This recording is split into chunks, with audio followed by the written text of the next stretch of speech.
ये भागवत गीता यथारूप मतलब as it is वाणी जो कि पूरी दुनिया में प्रसिद्ध है। बिल्कुल। क्यों प्रसिद्ध है? भागवत गीताएं इस धरती पे 700 से भी ज़्यादा अथर्वों ने लिखी हैं, उनमें भी वही ज्ञान है जो श्री कृष्ण ने इस जगह पर दिखाया और सुनाया। इस भागवत गीता में वो है जो यथारूप है। लेकिन आज हम आपको ये एक उदाहरण के तौर पर एक परम पिता परमेश्वर supreme personality of God head वो कौन है, जैसे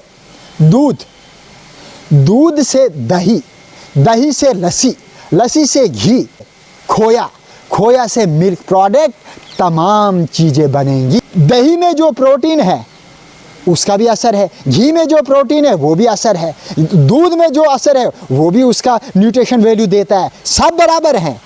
अगर दूध ना हो तो कोई भी प्रोडक्ट आपको मार्केट में नहीं दिखेगा। इसी तरह से मज़हब चाहे जितने हों, जिस प्रकार से आप पूजा पाठ कर लो, लेकिन वो सब एक ही परमपिता परमेश्वर को मानते हैं। रूप अनेक हैं लेकिन एक हैं, सब एक हैं। लेकिन आज हमें इस भागवत गीता और इस जन्मस्थली से ये पता लग चुका है कि वो एक श्री कृष्ण हैं। वही कृष्ण जैसे दूध से सब कुछ बनता है वैसे ही भगवान श्री कृष्ण हैं तो राम जी भी उसी के रूप में दिखते हैं। भगवान श्री कृष्ण हैं तो अल्लाह भी उसी के रूप में दिखते हैं। भगवान श्री कृष्ण हैं तो बाइबल सब कुछ है। अब इसका प्रमाण भागवत गीता यथारूप जो अगर आप खोलेंगे पढ़ेंगे 11वें अध्याय के वर्ष नंबर 7 से लेकर वर्ष नंबर 15 तक अगर आप इस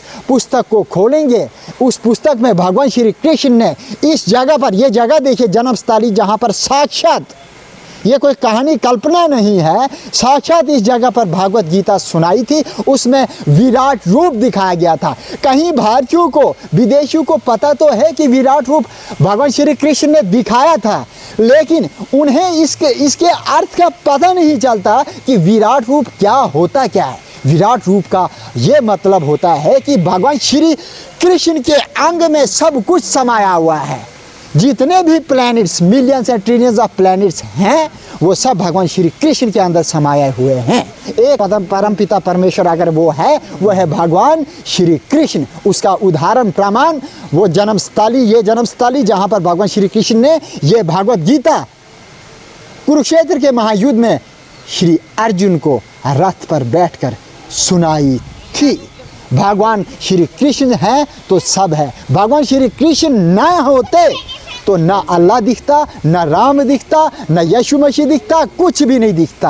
अब आप कहेंगे कि नहीं अल्लाह राम ये अलग अलग कैसे हो गए? नहीं, भगवान श्री कृष्ण ही हैं, वो अल्लाह का रूप ले लेते हैं और राम जी का रूप ले लेते हैं। लेकिन मेन सुप्रीम पर्सनालिटी मुख्य जो है भगवान श्री कृष्ण हैं।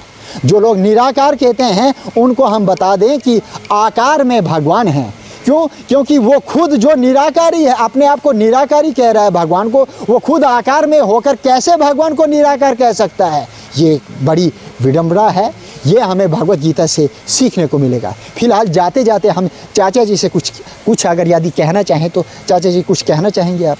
कहना ये कि गीता एक ऐसा ग्रंथ है हमारा जो भगवान के मुख से निकला हुआ है।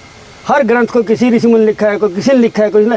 गीता कैसी है जो भगवान ने मुख से निकली हुई है। अरे गीता की जन्मस्थली है जी, जो कि साक्षात प्रमाण है इस धरती पे। और कितने ग्रंथ हैं जो साक्षात भगवान उन बोले हैं? मैं तो सिर्फ साक्षात भगवान श्री कृष्ण मानता हूँ, क्योंकि इस जन्मस्थली के ऊपर भगवान ने गीता ज्ञान दिया। और ये ऐसा विशाल, इतनी बड़ी पवित्र जगह है जहाँ भगवान के चरण पड़े हैं, जहाँ उन्होंने गीता का उपदेश दिया है। अब हम नरकातारी भीष्म कुंड में ले चलेंगे, जहाँ पर भीष्म पिता का शरीर तीरों से छलनी हो गया था। आपने महाभारत में देखा होगा। पूरा स्थान हकीकत में दिखाएंगे।